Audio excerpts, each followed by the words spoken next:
And what I'm going to talk about today is a semi-universal Geo-Crack detection by machine learning. And the co-authors of my talk are mostly at the KAUST and Beijing University. The first one is Yangxiang Shi.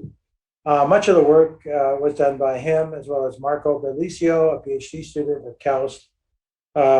Johansson was the one who was a pilot for the drone. Dan Trentman helped out. Yunsung Wang also helped out in the picking of cracks.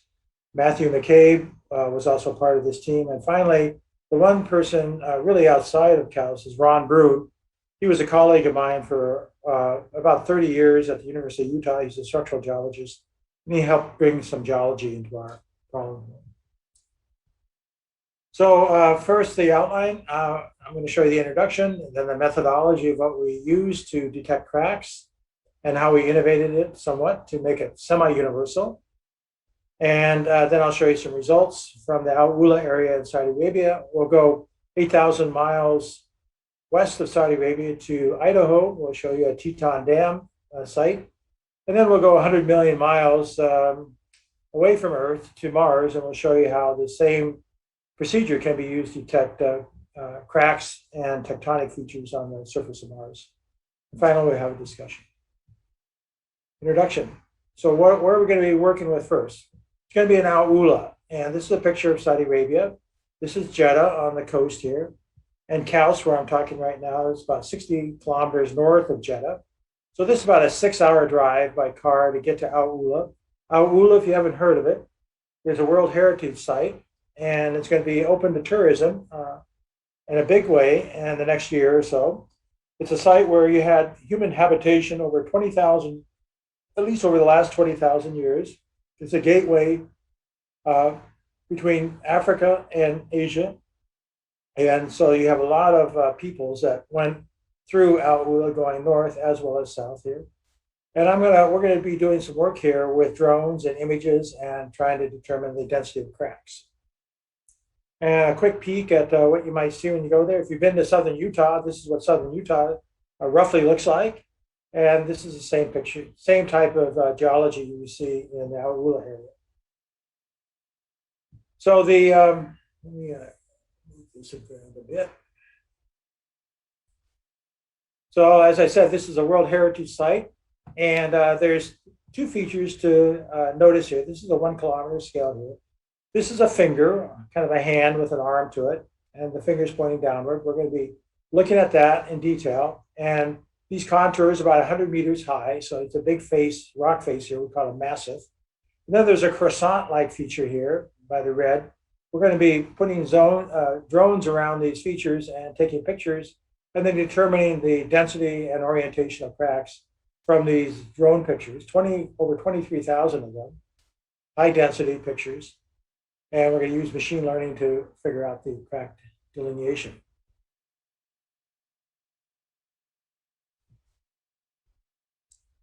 So these two large assets, one is a croissant, the other is a finger pointing downwards, about 100 meters high or more. There's a view of the croissant area from the drone is given here. And for scale, we see a small car. And the problem is to find the cracks both on the sides of the facade and on the top. Why? Because the engineers are going to be doing some construction along these massifs for tourism, and they want to make sure things are safe before they drill into the rock face itself without damaging any archaeological artifacts, of course. They want to make it safe, and to make sure that we have safe drilling, they need to know the structural integrity. And one of the proxies for determining structural integrity is the density of cracks on the faces. And so here's an example of a raw picture from the drone. And what we like to do is be able to label all the cracks here, and then look at the density, the values of the density at different points of this picture, as well as the orientation of the cracks. So here's the input, and here's our goal of finding the cracks, not only for this picture, but for over 23,000 pictures. Of course, this is the kind of thing that can't be labeled by hand in a reasonable amount of time. To really label the cracks in one picture carefully takes more than an hour by an expert.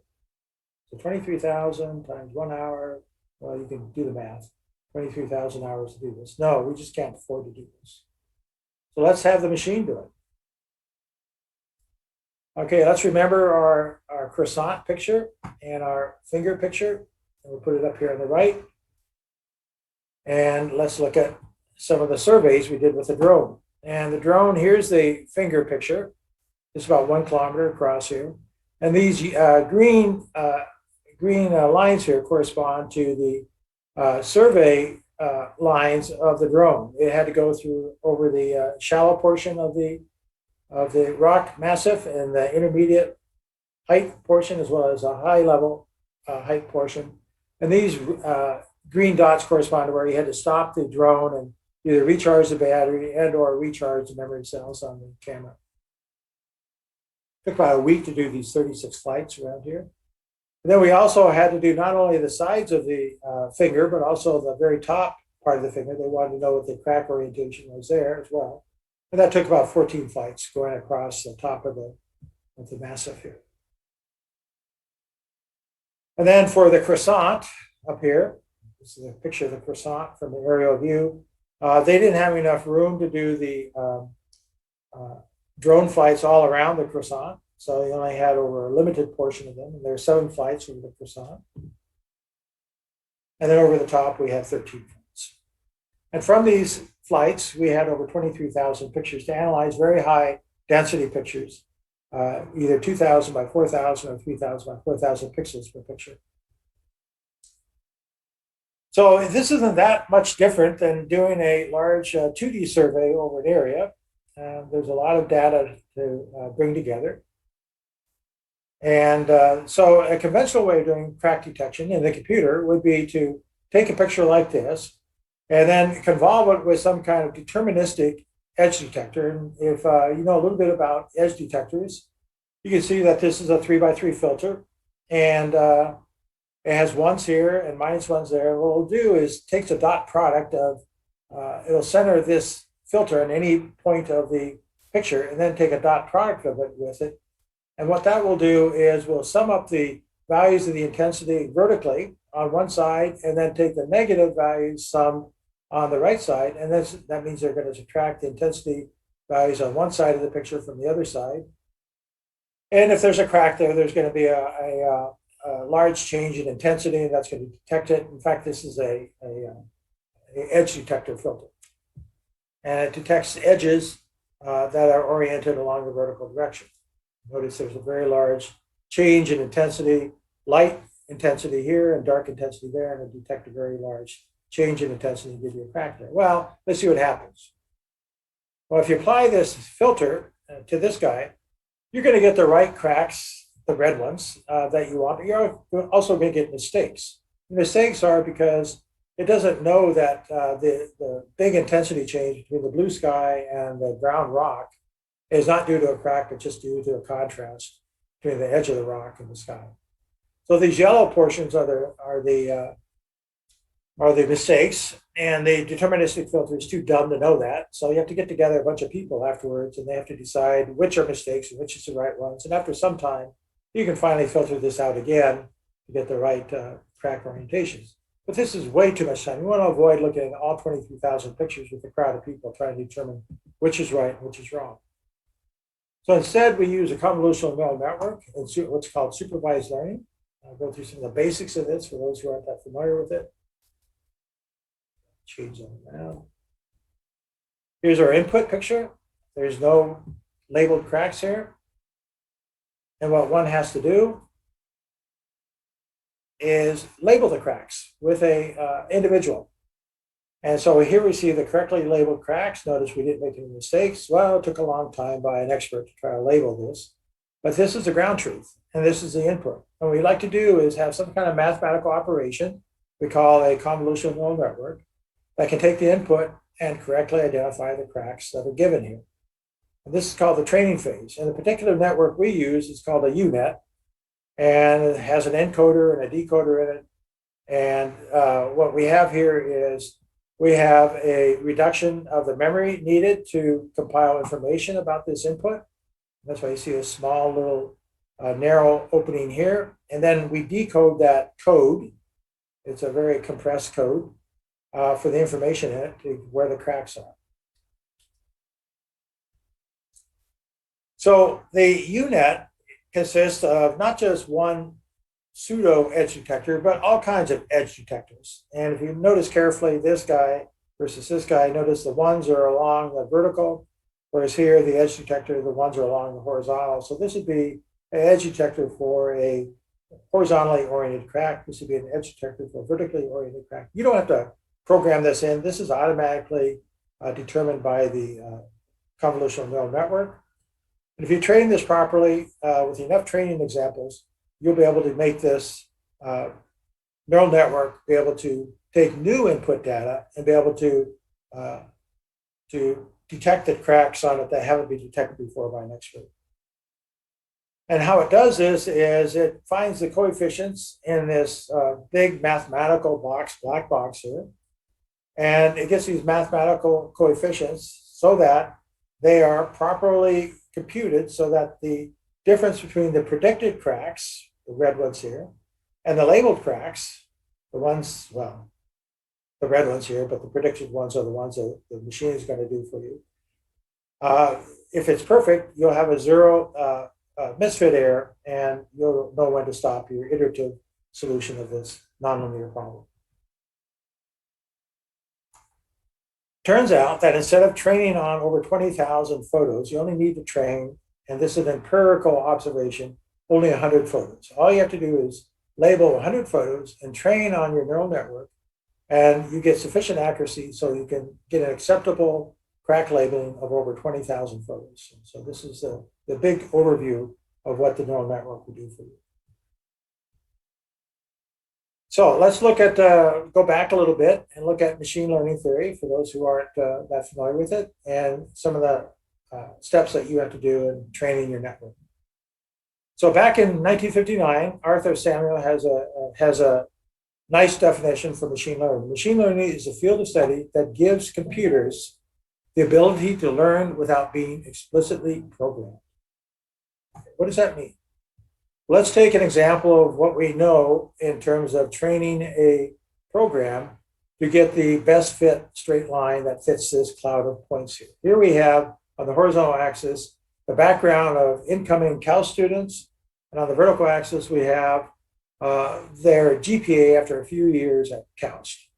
And who wants to know this? Well, the registrar wants to know this because when you look at the records of people coming in, you like to be able to predict their expected output after a few years. It turns out that because KAUST is a very hard science type of institution, you need a lot of math, a lot of physics to be able to do well in it. So if you only have say a geology type background, your GPA is not going to be as high as that if you have a geology plus physics background. So what you like to do is get the curve that best fits this cloud of points from past data. That curve is a linear curve, as you can see here. So you have a linear regression problem here where you're trying to find the slope and the intercept. You can do that by least squares method. Once you find that slope and intercept, the registrar can take a new input of major of a new person who's applying, say a physics major. And then from this curve here, this line, you can predict the expected GPA. If it's high enough, they're going to be accepted. Well, that doesn't always work because in my group at KAUST, I required just a lot of physics and math. And not just math or not just geo science, but physics and the combination of the two. And on this axis, I plot happiness index in my group versus the input major of the incoming student. And then I have this predicted set of clouded points here, and I'd like to find some kind of function that is able to predict that. And one such function is certainly not going to be a linear function. It's not going to be a good way to predict the outcome of a entering graduate student in my group. But something that's much more nonlinear, and this is a signum type function. It's kind of like a Heaviside function, where it turns off until you hit the physics major, the critical input education of a physics major, and then you can do pretty well in my group and have a pretty high happiness index. Well, this is an example of not machine learning, but a nonlinear regression problem because this is a nonlinear curve here. And if you have an input student coming in with a physics major, you kind of use this curve and you can predict the happiness index. So this is not machine learning yet. Why? Because I had to specify the type of nonlinear function in my nonlinear regression program to try to fit the cloud of points to it. So it's not yet machine learning because it says it gives the computers the ability to learn. Learn what? Learn the type of function that fits input and output data. And I had to specify it here. So what is machine learning? Let me give you an example of what it is. Here's our big black box. And what it does is stores and remembers and learns patterns of input and output data from different training examples. For example, let's take a look at the students from Germany who got educated in Germany, and it's a pretty uniformly good educational system there. So if you learn math in Germany, most everyone's going to get about the same kind of happiness index and same kind of training. And if you learn physics there, you're going to get it in a uniform way so that you're going to have a pretty high happiness index. So what you do is, this is one of the examples that you input into your black box here, and that learns the coefficients associated with that function without specifying the type of function for that. And it stores that pattern of what the expected result of students trained in Germany are going to achieve in terms of happiness index versus background. We'll call that pattern a storage of red coefficients. We'll call those coefficients W. Then we get other examples we've trained on, and we'll call that country non-uniform, not Germany, but non-uniformity, whereas the educational system is not so uniform in terms of quality of education. And so you get a cloud of points that looks like that. And certainly the signum function, good for Germany, is not going to fit this very well. So, but you can see, you can eyeball this and you see this wiggly curve or green curve will fit it fairly well. I don't even know what you'd call that, but the machine will learn that type of pattern for students from non-uniformity. You don't have to tell the machine they're from non-uniformity. And it will store that pattern in the machine here and remember it. And how it stores it is it'll be in this portion of the memory site for the green coefficients, for green W's. And then when you get new students from different places around the world, you will recognize where they're coming from, either Germany or non-uniformity, or maybe something in between, and be able to predict without you telling the machine exactly what kind of function you have here, a wiggly function or a signum function. It'll figure that out itself. We call that a pattern. It'll be able to execute that pattern once it recognizes what country that input student came from. And that's what machine learning is. Okay, so supervised machine learning. I have to move this annoying icon around so I can see what's going on. So we have some questions here before I get into the training and testing procedure. Is a manual marking of more than 20,000 photos expensive? It sure is. It takes over an hour to do one photo to label the cracks in the photo. How do we avoid this problem? Well, we avoid this problem by only having a label around 100 photos or so. And so we had to import experts, and they marked our photos. They weren't absolutely correct on it. You get two experts marking the same photo, you might get only about an 80% agreement or 90% agreement what belongs to a crack. What computational resources are needed? Well, Taos is one of the world's fastest supercomputers for academia, but turns out you only need a fast workstation with a GPU to do this kind of work. It takes about one whole day with a GPU and a fast workstation to be able to train a network for crack detection. So let me give you an example. And we took around 100 images, in this case 128 images, that were representative of what kind of photos you would see for all 23,000 photos. And you got to make sure it's balanced enough so it really represents many different types of situations your drone would encounter. Dark areas of the massive, light areas, dense areas with cracks, not so dense areas, and so on. And then we have to label those 128 photos. And if you can see the red areas here on your screen here, those are the labeled cracks. And then what we did was these photos are on the order of 3,000 by 4,000 pixels. That's too big to input into the memory of our computer or the fast memory. So what we did was we broke up the big photo into subphotos, either 128 by 128 or 64 by 64. And then we had two types of photos. We had the ones with cracks in them, and then the photos without cracks. We call that type A, and cracks with type B, that is no cracks. And the reason we did that was because we wanted photos that were labeled as they have cracks in it, and we had photos that had no cracks in it. It's a binary output. And what we did was we brought these inputs into here, 128 photos, subphotos here, and 128 subphotos here. And then we trained on that into our UNet. And then until we finally were able to compute the coefficients that were able to accurately predict the labeled cracks, we could stop the training. This is an iterative process. And then we're done, at least for the training part. And then to make sure that we didn't overfit our data, we would take some known data that's already been labeled, but we hadn't been trained on yet. And then we validate that known data where the cracks are. And if we gave an error, which is about the same as our training error, then we'd say, okay, everything's fine. We haven't overfitted. Okay, so what we do in the example of our prediction of student GPAs, we would look at some new GPAs that we already knew what the pattern was, and we compare it to the prediction from our trained network. And if they were a good prediction, that's fine. And it'd be that part of the memory was correctly computed. And same thing for the green part of the memory. And we'd have other validation photos as well. Then once we've trained, we're happy with our coefficients that give you a good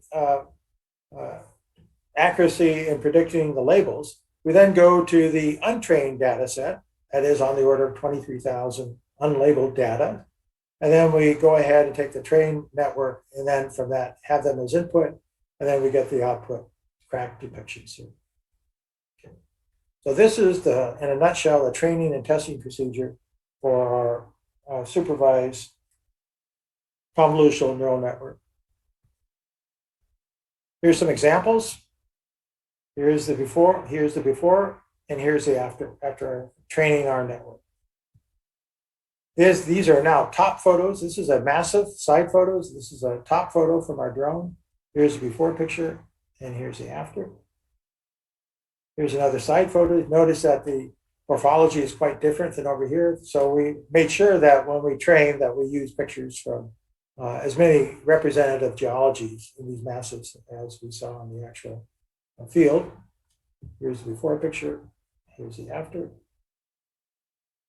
And then later on, I'll show you more details on this. We went 8,000 miles west to Idaho, where there was a dam that had burst back in the 70s. And we wanted to see if they could detect the cracks on these outcrop photos in Idaho. These outcrop photos are from a geology that's volcanic. This is a geology of mostly sandstone. Would the sandstone trained crack detector work? Not too bad. And one of the nice things about the sandstone crack detector from CNN supervised network is that it gives you a probability on how accurate this might be. So the whiter the crack is, the less probability that we are sure this is a crack. The redder it is, the higher the probability. So it gives you kind of an error bar somewhat in terms of where the cracks are. So what we see here, we color coded the error bars here. We didn't do it here, we just did it for the Idaho.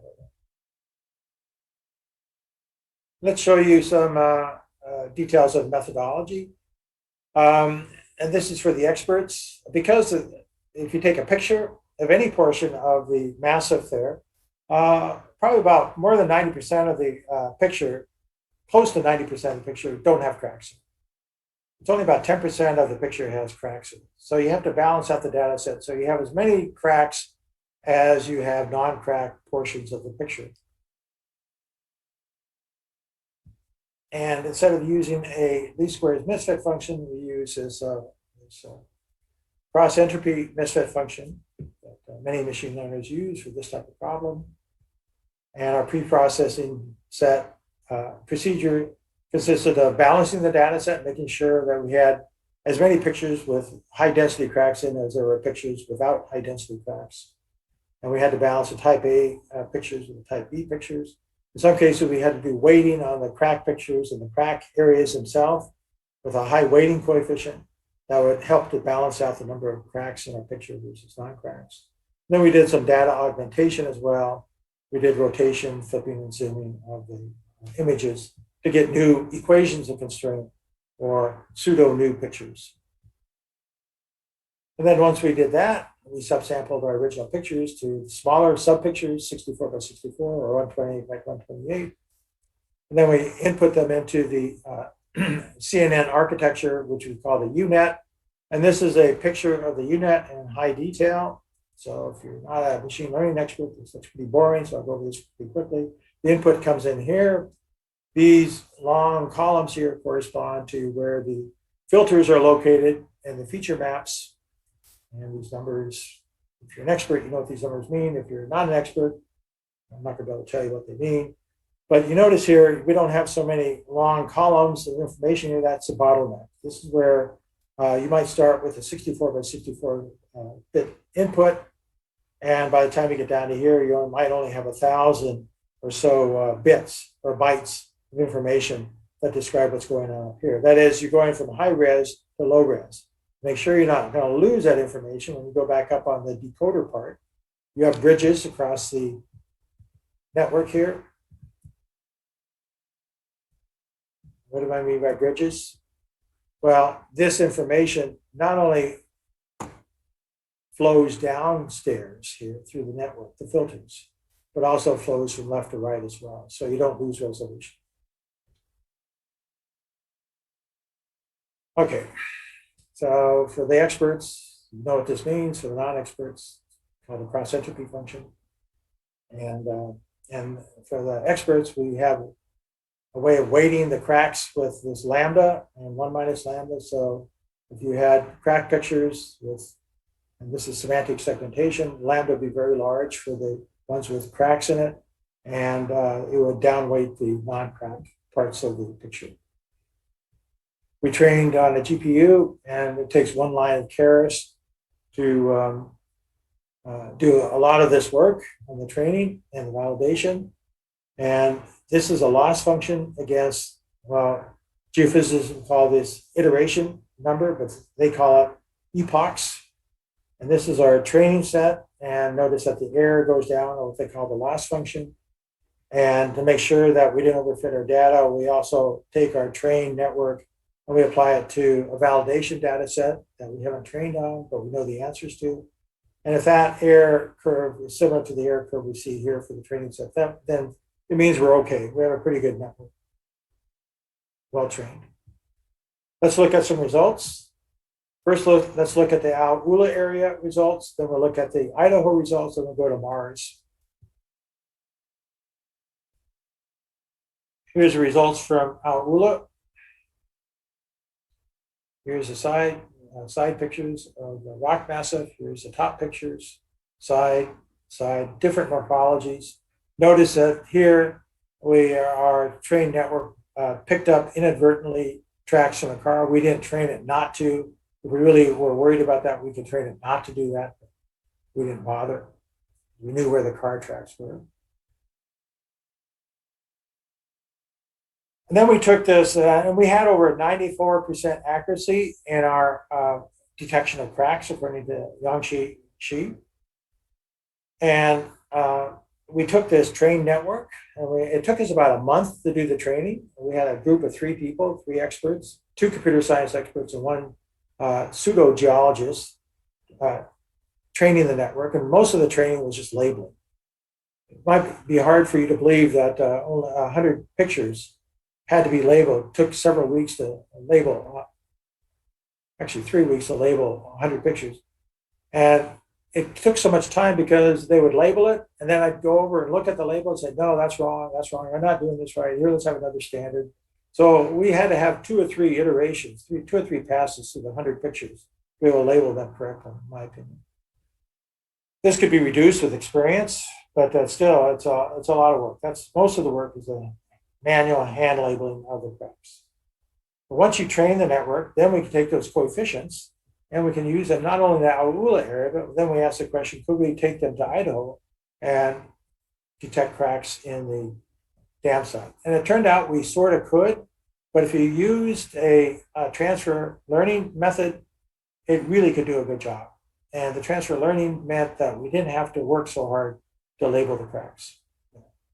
Let's take a look at what we're talking about. This is a picture of an Idaho dam.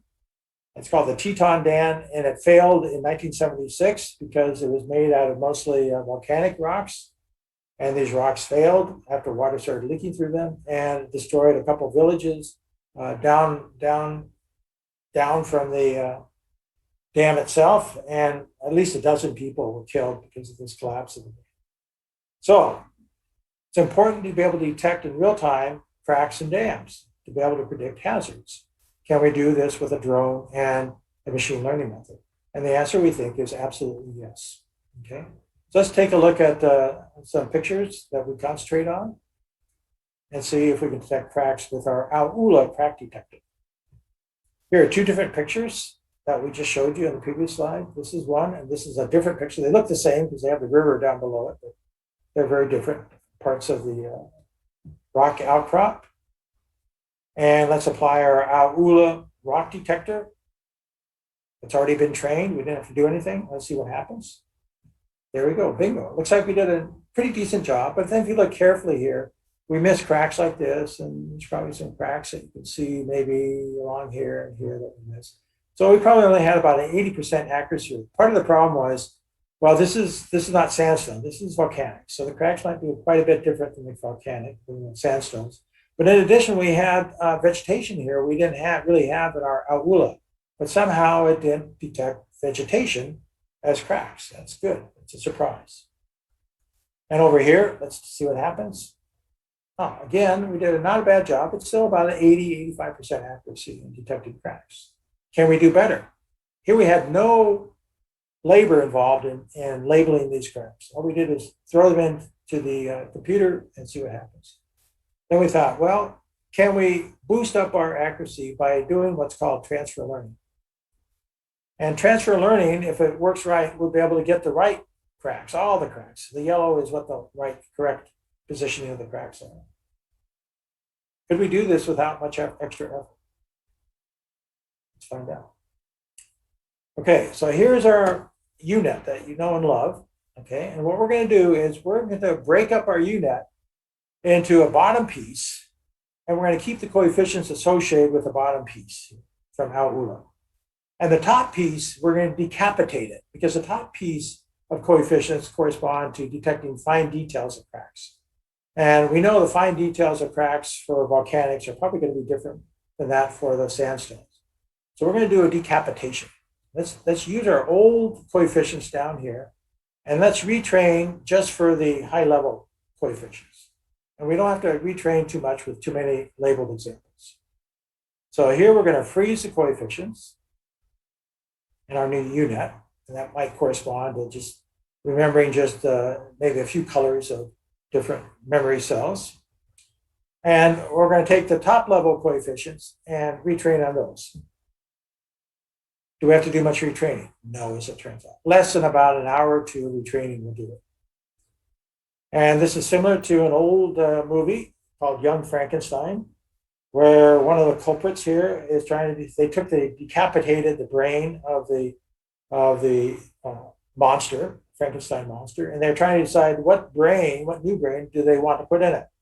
Do they put in 3 levels of brains or 2 levels of brains or whatever? And so by trial and error, we figured out, well, just maybe a couple levels of brains we need to retrain in. Okay. This is called transfer learning. Let's see if it works. Transfer learning, only 600 subsamples rather than thousands of subsamples. And by subsample means subimages, 128 by 128 or 64 by 64. So we had a label on those, and we had 30 epochs on these subsamples. And this is the cracks before before, whoops. Okay, so these are the cracks. I don't know what's going on here, but anyway, these are the cracks from AlUla network. And after retraining, which took on the order of an hour or two by retraining, we're able to get a much greater density and a higher accuracy of the labeled cracks. Again, I'll do before, and I'll do the after. Okay. And we didn't put any probability covering on this as well. Now, notice the interesting thing here.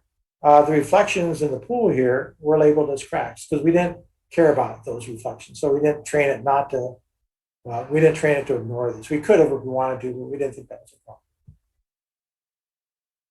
So how can you use this in a practical way? Well, if they had this technology back then, they could have did a daily or maybe an hourly flight of drones, and in real time with a trained network, they could have detected the growth of cracks in their dam.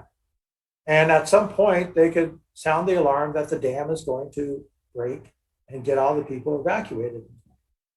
They didn't have this kind of technology, but now they do if they want it. In fact, I suspect some smart entrepreneurs are going to recognize this as a great hazard tool, prediction tool, and not only use this for detecting cracks forming in objects in real time, such as dams, but also landslide areas or cracks developing in wind turbines or any other type of structure that can be eventually destroyed because of the failure of the structural failure of the object. So then we decided to go 100 million miles away from Earth to Mars. And here's a picture. This is the Mars photo. And this little patch here is about an eighth the diameter of Mars. This red patch here. And this is a blow up of it. And this is a geological map from one of the papers of what's going on here. This is a uplifted zone. This has some tectonics in it, grobens, and it has also the volcanics in here as well. Let's take that crack detector trained in Idaho and AlUla in Saudi Arabia and see if it works. Okay, works on what? Now let's take a blow up of this area here. Take an orbiter picture, and let's see if we can detect the cracks. In this case, now the cracks are on the order of tens of kilometers in length compared to just meters or centimeters in length. We're using the same kind of crack detector. Bingo. Here's the after. Here's the before. Here's the after. And not only once you get the cracks detected or these linear features detected, you can start getting Rose diagrams of their orientation as well as the density of these cracks. And notice here you have two orientations. And that might say something about the tectonic stresses in this area as well, all automatically determined. So this took less than a few seconds once you input this into a fast computer. You can put it on your cell phone and probably just take no more than a few seconds to compute it as well. Once you've got the coefficients trained, it's just a bunch of matrix vector multiplications, one pass. And finally, we're wondering, this semi-universal crack detector works on Mars, works in Idaho, works on volcanics, works in sandstones. Saudi Arabia, can it be turned into a semi-universal geology detector? What? Where's this coming from? Well, it turns out that the inspiration came from these hyperspectral cameras. You take a picture of a scene. In this case, this is an aerial view of a scene. This is a river. This is some greenery, and this is maybe a delta or something. I don't know what it is. But anyway, it's a picture. And it breaks it up into different wavelengths. And you get this hyperspectral image cube. And each one of these horizontal panels corresponds to a different band of wavelengths, which this scene reflects photons. And they call this a hyperspectral image cube. And you can start detecting lithology from this picture using different scenes or different wavelengths. Can we do the same thing with machine learning? Can you take a picture of an area, break it up into a cube where each horizontal section corresponds to different geology, such as craters or riverbanks or cracks? Can we do this? And the answer seems to be, well, to some degree, yes. Let's show you what I mean by this, okay? Here's a picture of Enceladus, one picture, just a plain black and white photo taken by an orbiter. Okay, Enceladus is a moon in our solar system, moon of Saturn. And here we see craters, and here we see these, well, these long linear features here. And let's see if we can use machine learning to break this picture up into different geologies. And it turns out there's this machine learning method called convolutional sparse coding method. And it takes different patterns. It detects different patterns without you telling what the pattern you're looking at, although you can do that. You can tune it to the kind of pattern you want. And it will break it up into different patterns. Notice these are small craters. These are big craters. These are linear features going left to right. These are other linear features going left to right. These are features going from bottom to top. So you might think of this axis now, instead of being wavelength, as different geology, structural geology features. And I just labeled it here: small crater, big crater, left-right cracks, and so on. And I call this a CNN hypergeology cube, not hyperspectral cube, but a CNN hypergeology image cube. And this is inspired by our work that we just showed in the last 40 minutes or so, using a semi-universal edge detector. Can we generalize this to a geology detector? And to some degree, we can. Certainly it has errors in it, but let's see what we can do with this. Well, what we can do with that is, let's just take let's get rid of all the basis functions, all the patterns that look like craters, okay? And let's recompose this picture with only the basis functions without the craters and see what happens. Well, let's take a look at this. Here's the before. Let's get rid of those craters because they're annoying. They disturb our interpretation of the geology. Bingo, look at that. Before, after. Before, after. Now you might say, well, look, you can do the same thing with a Fourier transform with a lot of hand tuning and so on, but you're going to get a lot of artifacts, as you know.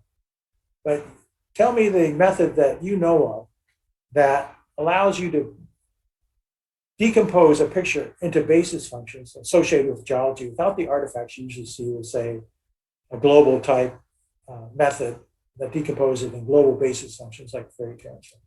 This is before, this is after. So think about this. Here's something you didn't see. See these two little dots here? You might be able to reveal new geology you never saw before, which is obscured by the long wavelength geology. So I think most of you are now thinking, well, wait a minute, I do kind of do the same thing with my image cubes in seismic. Well, maybe this would work in seismic. We don't know. And we also have been doing some training with this machine learning method called GANs that allows us to, once we get rid of the structural geology, we can fill in the details that we might have missed. And you can do that with GANs to some degree, not perfectly. And I'm not going to show you the result, but it looks pretty darn good if I show you the result. It's a work in progress right now. Okay, so we call this a CNN hypergeology image cube, or if you want to get fancy, we call this a Geo-Fourier transform. A Geo-Fourier transform breaks things up into geological basis functions. And it does this in machine learning sense. We use the UNet for this. So the red memory would correspond to small craters. The yellow memory would correspond to the big craters. Conclusions. Let me move this annoying icon around. I'm sure we can get rid of it. The UNet can be used to detect cracks on sandstones and volcanics. It's not 100% accurate. It's about 95, 96% accurate. If you want more accuracy, you spend more time doing the training. After labeling and transfer training, the retrained UNet has better ability to detect cracks. And we took no more than about an hour or two of labeling the Idaho pictures and get the network to be trained again so that it was able to be much more accurate on the Idaho volcanic pictures. And to our surprise, it worked pretty well with much larger scale geological features that were linear, somewhat, on Mars. It can be used in many areas, I think. Real-time hazard assessment for many different problems, monitoring dams, imminent eruption of volcanoes, imminent destruction of structures because of some problems, Uh, you can use it on some of the Martian rovers in real time because there's at least a 10-minute lag in communication between Earth communication stations and your Martian rovers. And they should be able to start making decisions in real time. And this is one of the ways of doing it. Just download the coefficients associated with the neural network and let them decide where the cracks are that they can fall into and where they can't as they're moving along. Or finding cracks that decide to, hey, let's go explore this here. I know England is going to try to be carbon neutral by 2050, I think. And there's a big plan to do wind turbines offshore. And they're going to have structural problems. And these structural problems are going to probably be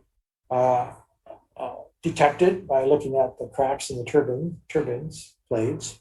One way to do this in almost a daily way is to send up a drone and have it determine the density of cracks or the growth of cracks in the turbines. And you can think of any other methods as well. And by the way, this is the type of procedure that can be used for detecting faults in seismic data, as many other people have shown in the past. In the future, geologists and machine learning, I think it's going to be a way to move towards more quantitative geology and engineering. We can start giving quantitative answers to what the density of cracks are and the orientation and other features like that.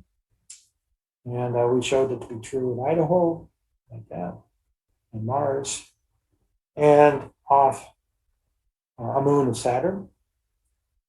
And these codes we put online for my class. I've been teaching this class for the last 3 or 4 years. And it's now all the codes are going to be are available in the book that's going to be published in this fall, I hope, SEG. It's already gone through the editing process. I'm trying to make the corrections right now. And it'll be published at SEG in 2021. I'll be teaching a 2-day short course in machine learning sponsored by EAGE in July, as been mentioned, and I'll be probably teaching one for SEG as well around the September timeframe. So thank you for your attention. I'd be happy to answer any questions.